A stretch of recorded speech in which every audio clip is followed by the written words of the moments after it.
We are saying the Meru people are tired from being taken for granted. Alikuwa anasema ngoja kidogo kwa sababu watu wamekasirika. Cia mwanya ni undu wa gucoka Gachagua ni aruta mukana ungi mururu kuri President William Ruto oriri Ndeto ciumbukite ningi Ciigie uria Ruto ajirie bara ino kuri Gachagua. Gladys Shorei muthenya wa Iran arakorirwa akianika how President Ruto akorirwa kimera makoro makeigata Gachagua. Your Excellency, I'm your loyal foot soldier.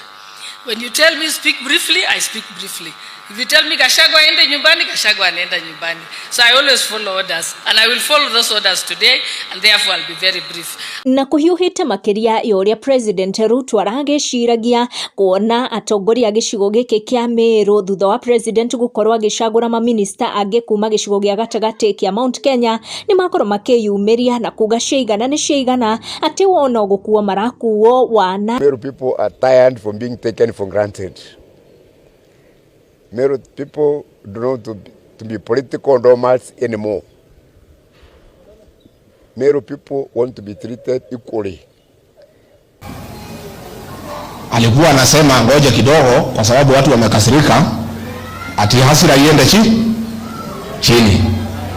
Inaenda chini ama inapanda? Sasa alikuwa anasema Januari, sasa anasema atakuja mwezi wa 3 ati hasira iteremu. Rais, wacha nikushauri, usingojee hasira iteremuke, inapanda. Kwa hivyo kama unaogopa hasira hutakuja, so wewe kuja.